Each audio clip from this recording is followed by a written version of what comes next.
And it's very important to understand that these kinds of hooks, like live luxuriously on $1,000 a month. Listen, I can live luxuriously on $1,000 a month. The thing about going to these places that are showcased in these videos is that, for one, if you 100% rely on that information and only that information, what it will do is it puts you in a box where those are the areas you believe you have to go. And nothing could be further from the truth.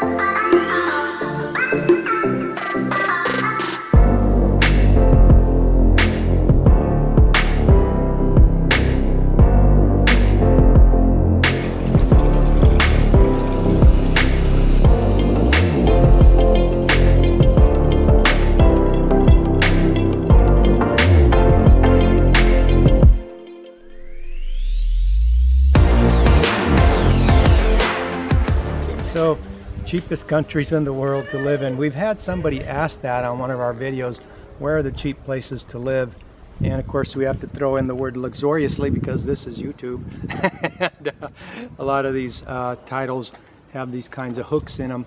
There's no shortage of places on YouTube with titles that tell you so many places in the world where you can live on $1,000 a month, luxuriously, very well, whatever you want. 5 places, 10 places, 15 places.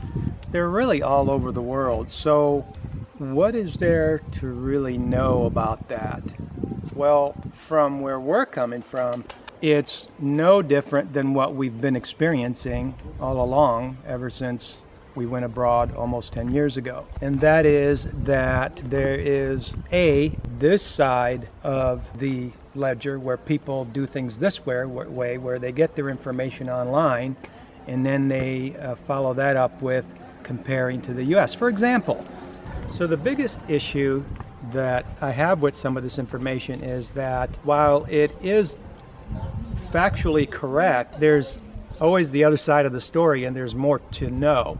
And we're coming into this from the perspective of 10 years worth of experience that tells us that how you do things is even more important than where you actually go.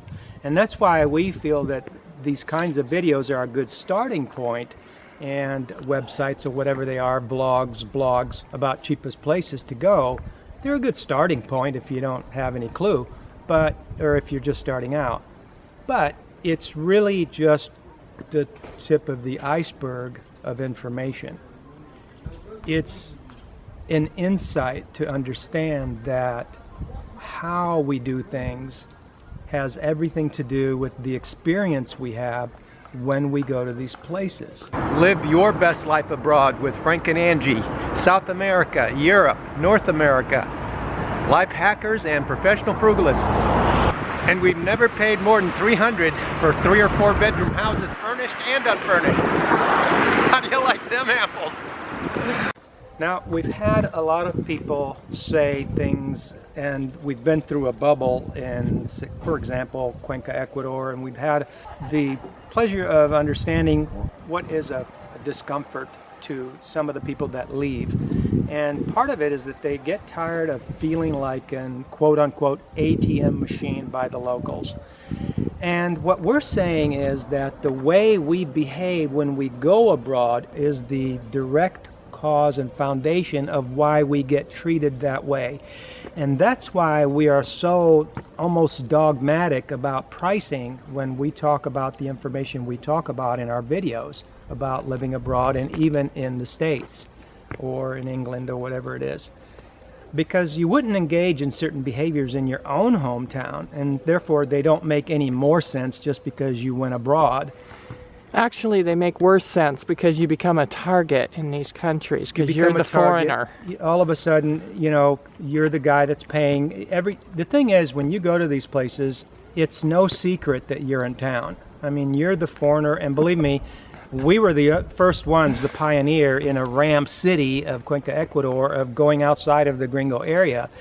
And when I tell you that the locals all knew, I mean, I would engage in random conversations with locals blocks away from my house, and they'd be like, oh yeah, you're the guy that lives over there. Everybody in the neighborhood knows where you live, and they know that you're there. So here's the next thing they're gonna know. They're gonna know how much you pay for rent. And, that's one of those things that early on, 10 years ago, mainstream bloggers were talking about how, oh yeah, the locals, they'll ask you silly questions like, how much do you pay for rent? And then they ended the blog there, and they didn't go further to explain that there's a really good reason why they asked that.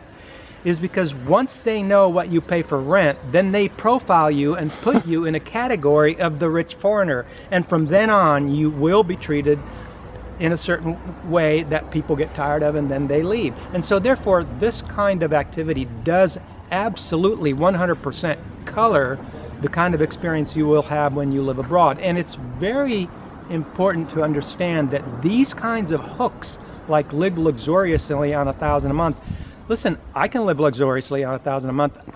The thing about going to these places that are showcased in these videos is that, for one, if you 100% rely on that information and only that information, what it will do is it puts you in a box where those are the areas you believe you have to go. And nothing could be further from the truth. There are so many other areas. There is no shortage of areas in the world where you can live very well on $1,000 a month, or at least close to that. So, we've done that, and we still can do that in Cuenca, Ecuador. We do that in Italy.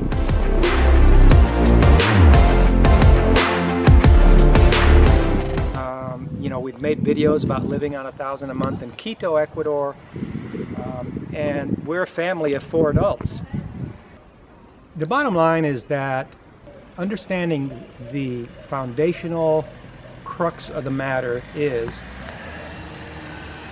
as live abroad enthusiasts, we absolutely need to be aware of what the local price is. This is not about what you can afford. A lot of people fall into the trap. For example, when you watch these videos online, you will see that it's North American people making the video, and they've got the locations right, but then they'll tell you how much to pay for rent. For example, you'll see things like, oh, you can get a whole house for $500 a month. Whoa, wait a minute. Where is the $500 a month coming from? That is a comparison to the U.S. pricing structure. That is not a local pricing structure. Because when you actually go abroad and know how to do the diligence of getting to the bottom of what the local pricing is, we've noticed something about Americans and Canadians and foreigners, that $500 seems to be that magic number that they're not able to go under, because it seems just fantastically cheap to them, like they're not going to get a nice house. All the houses we've ever lived in, we're all extremely nice houses, and I'm not saying you have to pay $300. There's even houses under $300 that are very nice apartments. But I mean $300, $400. In some of these places that are considered the cheapest, $500 is too much. So you wouldn't know that, though, by listening to the North American vloggers telling you the prices, because your frame of reference is American pricing structure. So we've just discussed how crucial and important it is not to become the person in town that's paying more than everybody else, because everybody's going to know about it. And so what you want to be doing is you want to be paying the local pricing structure. This has everything to do with the kind of experience and the kind of respect you will receive from the locals. I mean, I see this here in Italy. I mean, people try to gouge you no matter where you go. It doesn't really matter. If you stand out any one little bit, you're going to get profiled as the foreigner, and then you're going to get tested. And therefore, you have to have that dogged determination, which comes from an absolute understanding and an absolute confidence of how much sense this idea really makes and how it resonates with the idea that your experience abroad has 100% to do with pricing structures. And again, it has nothing to do with being able to afford multiples of that. I mean, in Portugal, the salaries are somewhere between 600 and 1,000 euros a month. Take your pick in there. And then you're seeing rents that are multiples of what the Portuguese themselves earn. This is absolutely unsustainable and makes no sense. And we've talked already about the vicious cycle, and you can go to places that aren't on the tourist circuit or the RAM circuit. Sure, you can do that, and there's lots of places like that. But your individual behavior, and this is another one of those misconceptions that floats around on the internet, that somehow people want to put out the idea that it has to be some kind of great number of people that's going to make a difference. It isn't true. As far as it isn't correct, as far as it relates to your experience that you have when you go abroad, it completely mirrors back from how you behave and what pricing structure you accept when you go abroad. Therefore, you could be the only guy in town that's a foreigner.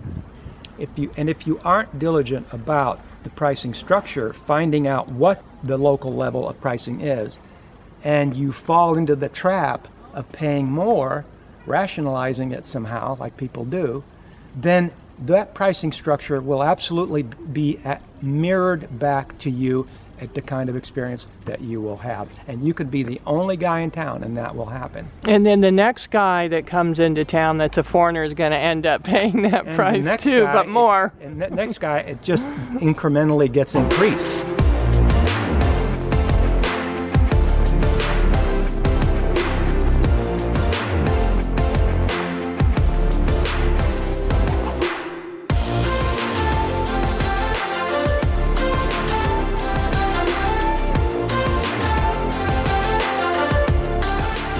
So I'm really tempted sometimes to say things like, you know, you could get this many thousands of square feet for this much or whatever.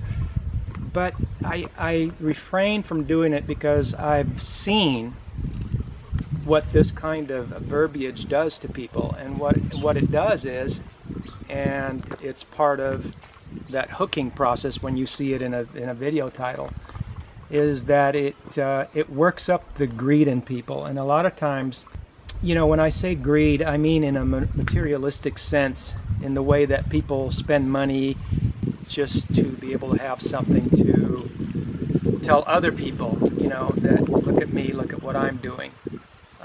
I am sensitive to boasting about what can be done on a local level, and so people don't have a reference, a true reference of what it really means to pay local structure pricing.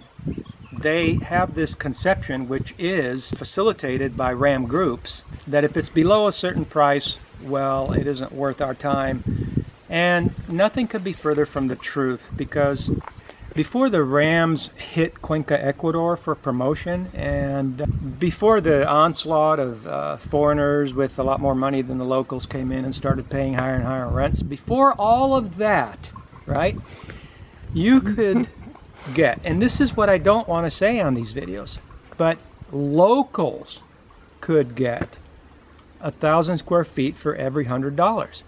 So if somebody told you, yeah, you can rent for $300, people that are paying $2,000-3,000 a month, they would say, what can you get for 1,000? You know, and that's just the worst kind of thinking when you come in these places, because what's going to happen to you is what you're going to get for 1,000 is the same thing you could have got for 300 or 400 when things are at, or maybe 500, the local pricing structure. And I'm not talking about really touristy, expat-y areas, you know.